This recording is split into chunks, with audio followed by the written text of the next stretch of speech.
नमस्कार स्वामी भक्त हो. लेख स्वामीजी या चॅनलमध्ये तुमचं सर्वांचं स्वागत. श्री दत्त प्रबोध कथासार अध्याय 25. श्री गुरुदेव दत्त. दैत्यन्यास बरेच वर्ष राहिल्यावर त्यांना प्रपंचाचा उबग आला. ते आपल्या दोन्ही बायकांना म्हणाले की आपल्याला मूलबाळ काही नाही करिता आम्हाला संसाराचा वीट आला आहे. तरी मी आता काशीस जाऊन गंगेच्या पाण्याच्या कावडी रामेश्वरास नेऊन घालण्याचा नियम करीत आहे. तरी मला काशीस जाण्याची अनुमती तुम्ही द्यावी. हे ऐकून त्याच्या बायकांनी त्यांना न जाण्याची विनंती केली. त्यावर निंबराजाने त्यांची समजूत घालून ते यात्रेस निघाले. वाटेत रामकृष्ण गोविंद नामाचा गजर करीत करीत काही यात्रेकरूंना येऊन मिळाले. त्यांचेबरोबर ते प्रयागला आले. तेथे त्रिवेणीचे स्नान करून महाशिवरात्रीचे मुहूर्तावर काशीस आले व तेथे मणिकर्णिकेत स्नान करून काशी विश्वेश्वराचे पूजन केले. तेथून गयेस जाऊन पितरांचे श्राद्धादी कर्म केले. तेथून यात्रा करीत करत ब्रह्मवर्त क्षेत्रास आले. त्या ठिकाणी गंगेच्या कावडीत भरून यात्रा करीत करीत आत्री पर्वतावर आले. तेथे श्री दत्तात्रयांचे दर्शन घेतले व प्रभूची करुणा भागली की हे प्रभू, तुझ्या दर्शनाची माझी मनोकामना पूर्ण कर. तेथे त्या रात्री स्वप्नात येऊन त्यांना दत्तांनी सांगितले की गुरुपदेश घेतल्याशिवाय उद्धार नाही. सकाळी उठल्यावर निंबराजाला स्वप्नाची आठवण झाली व ते देवापुढे करुणा भागू लागले की हे देवा, मी कोणाला शरण जाऊ, मला काही सुचत नाही. हे ऐकून दत्तात्रयांनी त्यांना तेथे दर्शन दिले. तेथून पुढे ते रामेश्वरास आले. त्या ठिकाणी त्यांनी गंगेच्या कावडी आणल्या आहेत असे ऐकून पुजाऱ्यांनी गावातून मिरवत मिरवत त्या कावडी मंदिरात आणल्या. निंबराजाने कावडींची पूजा करून रामलिंगाला त्याचा अभिषेक केला. तेथून ते नागनाथ संस्थानात आले. त्या ठिकाणी सिद्ध नदी नावाचे क्षेत्र आहे. तेथे एकनाथांचे शिष्य नरहरी सिद्धमुनी नावाचे साधुपुरुष राहत असत. निंबराज त्यांच्या आश्रमात गेले व त्यांना वंदन केले. नरहरींनी त्यांना पाहिल्यावर ते आपल्या शिष्यांसह म्हणाले, हे गृहस्थ दत्त आज्ञेने प्रसाद मागण्याची इच्छा करीत आहेत. हे ऐकून निंबराजास फारच आश्चर्य वाटले व हे फार मोठे सिद्ध पुरुष आहेत हे जाणून यांच्यापासून आपण गुरुपदेश घ्यावा असे त्यांनी ठरवले. नरहरींनी त्यांचे मनातील हेतू जाणून त्यांना उपदेश देण्याचे ठरवले व निंबराजास स्नान करून येण्यास सांगितले. त्याप्रमाणे त्याने सिद्ध नदीस जाऊन स्नान केले व ते आपल्या गुरुसमोर आले. नंतर नरहरींनी त्यांना षडाक्षरी बीजमंत्राचा उपदेश दिला. 1 महिनाभर निंबराज आपल्या गुरुच्या आश्रमात त्यांची सेवा करीत राहिले. यानंतर गुरु आज्ञेने ते आपल्या घरी आले. त्यांना घरी आलेले पाहून त्यांच्या बायकांना आनंद झाला. काही दिवस गेल्यावर त्यांनी गंगापूजन करून यात्रेचे मावंदे केले. सर्व गावकऱ्यांना भोजन दिले. पुढे निंबराज सुखाने संसार करू लागले. तेव्हा त्यांच्या भगीरथी नावाचे स्त्री दिवस राहिले. 9 महिने पूर्ण झाल्यावर त्यांना मुलगा झाला. तेव्हा हा शिवकृपेने झाला असे समजून त्याचे नाव त्याने शिवराम असे ठेवले. एके दिवशी निंबराजांनी आपल्या स्त्रियांना विचारले की मला आता येथे राहण्याचा उबग आला आहे, तेव्हा उत्तर यात्रा करण्याची अनुमती तुम्ही द्यावी. हे ऐकून त्यांच्या स्त्रियांना दुःख झाले. त्यांना न जाण्यासाठी पदोपदी विनवले. तेव्हा निंबराजांनी त्यांची समजूत घालून ते परत यात्रेस निघाले. सुरुवातीला ते त्र्यंबकेश्वरी आले. तेथून पुष्कराज तीर्थ करून ते हिमालयावर आले. हिमालयावरून गंगोत्रीस येऊन तेथे त्यांनी गंगेच्या कावडी भरून घेतल्या. ते गंगाजल रामेश्वरास अर्पण करण्यासाठी ते तेथून निघाले. वाटेत एका निर्बाड अरण्यात एक हत्ती त्यांच्यावर धावून आला. तेव्हा निंबराज फारच घाबरून गेले. ते परमेश्वराचा धावा करू लागले. इतक्यात त्यांना एक दगडाचे मंदिर दिसले. तेथे ते लपण्यासाठी पळाले. तेव्हा तो हत्तीही त्यांच्या मागे गेला. निंबराज एका कोपऱ्यात लपून बसले. तेव्हा हत्तीने आपली सोंड उंच करून तो त्यांना धरण्यास पाहू लागला. हत्ती आपली सोंड इकडून तिकडे फिरवू लागला. तेव्हा मंदिराच्या भिंतीवरून एक भला मोठा विंचू आला व त्याने हत्तीच्या सोंडेस कडकडून चावा घेतला. त्या चाव्याने तो हत्ती तत्काळ गतप्राण झाला.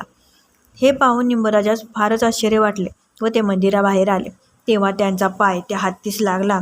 तेव्हा त्या हत्तीच्या जागी एक गंधर्व उभा राहिला व त्याने निंबराजास नमस्कार करून म्हणाला की मी स्वर्गात गायन करीत असता मला फार अभिमान झाला. हे पाहून इंद्राने मला शाप दिला की तू वनात मत्त हत्ती बनून वावरशील.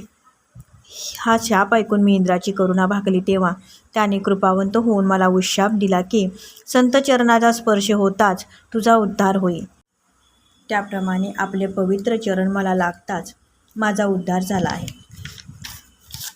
आता आपण सुखाने मार्गक्रमणा करावी. इतके बोलून तो गंधर्व अदृश्य झाला.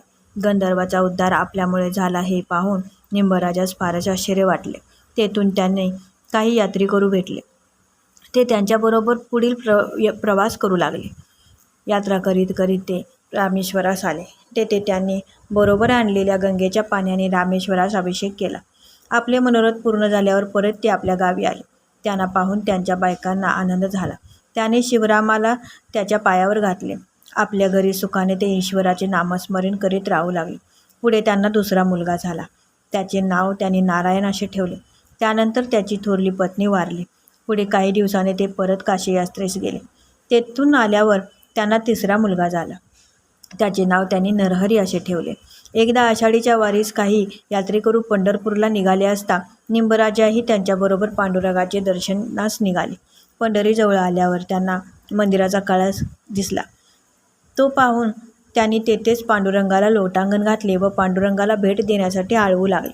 तेव्हा विठोबाने ब्राह्मणाच्या वेशात येऊन त्यांना मिठी मारली आणि त्यांच्या हातात एक ध्वज देऊन पंढरीस चालण्यास सांगितले. निंबराजाने त्यांना विचारले की आपले नाव काय, आपण कोठून आलात? तेव्हा ते म्हणाले की माझे नाव विठ्ठल असे आहे. मी पंढरपूरला देवळात राहतो. आपल्यासारख्या संत महंतांना भेट देण्यास मला आनंद वाटतो. इतके बोलून ते दुसरीकडे निघून गेले. ते गेल्यावर पार्थकांनी त्यांना विचारले की आज ही पताका आपण कोठून मिळवली?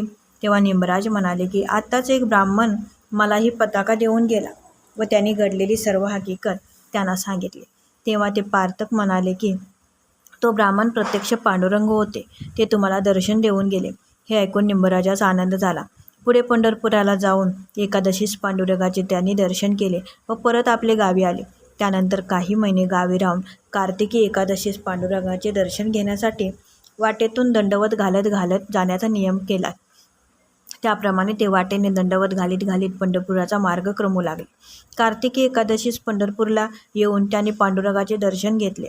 त्यांना पाहून विठ्ठलाला आनंद झाला. तेव्हा रुक्मिणी त्यांना म्हणाले, आज इतके आनंदित कशाने झाला? तेव्हा ते तिला म्हणाले की आज भक्तराज निंबराजाच्या भेटीने मला आनंद होत आहे. त्यावर रुक्मिणीने मनात ठरवले की निंबराजाची परीक्षा घ्यावी.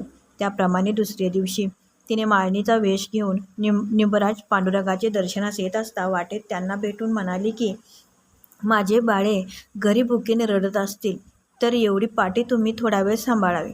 तेव्हा निंबराज तिला म्हणाले की बाई, मी तुझी पाटी थोडा वेळ सांभाळतो, तू लवकर घरी जाऊन ये. इतके बोलून ते पाटी सांभाळीत बसून राहिले. बराच वेळ झाला परंतु ती माळीण परत आली नाही. तेव्हा त्यांनी आजूबाजूच्या लोकांना पाटी सांभाळण्याची विनंती केली, परंतु ती पाटी सांभाळण्यास कोणीही तयार होईना. हे पाहून त्यांनी पाटीवरील कापड दूर केले. तेव्हा त्या ठिकाणी गजरेच्या ऐवजी सोन्याचे गजरे निघाले. लोकांनी ते सोने पाहून फारच आश्चर्य वाटले, परंतु निंबराजास त्याचा तिरस्कार वाटला. त्यांनी ते सर्व सोने लोकांना वाटून दिले व ते पांडुरंगाचे दर्शनास मंदिरात गेले. तेव्हा रुक्मिणी देवास म्हणाले की निंबया तुमचा खरा भक्त आहे, तेव्हा त्याचा उद्धार करावा. दुसरे दिवशी निंबराज चंद्रभागेत स्नानास जात असता पांडुरंग वृद्ध ब्राह्मणाचा वेश घेऊन निंबराजापाशी आले व त्यांना म्हणाले की मला स्नान करावयाचे आहे. येथे चोरांचे फार भय आहे. करता माझे कपडे थोडा वेळ आपण सांभाळावे. इतके बोलून त्यांनी आपल्या अंगावरील सर्व वस्त्रे काढून निंबयास दिले. शेवटी पादुका व चिपळ्या देऊन प्रेमाने भजन गात बसण्यास सांगून ते निघून गेले. बराच वेळ झाला तरी ब्राह्मण परत आला नाही. हे पाहून त्यांनी लोकांना कपड्याची हकीकत सांगितली. तेव्हा यात्रेकरू त्यांना म्हणाले की हा पांडुरंगाने तुम्हास प्रसाद दिला आहे, याचा स्वीकार करावा. रात्री निंबराज झोपी गेल्यावर विठ्ठलाने गणपतीला बोलावून निंबराजावर कृपा करण्यास सांगितले. त्याप्रमाणे गजवदनाने निंबराजाजवळ येऊन आपल्या तोंडातील विड्याचा मुखरस निंबराजास दिला. तो त्याने निद्रावस्थेत सेवन केला. त्यावर गणपतीने त्यांना तुझ्या कीर्तनात रंगदेवता प्रसन्न होऊन अखंड हरिकीर्तन करतील असा वर दिला व गजवदन तेथेच गुप्त झाला. अध्याय 25 समाप्त. श्री गुरुदेव दत्त.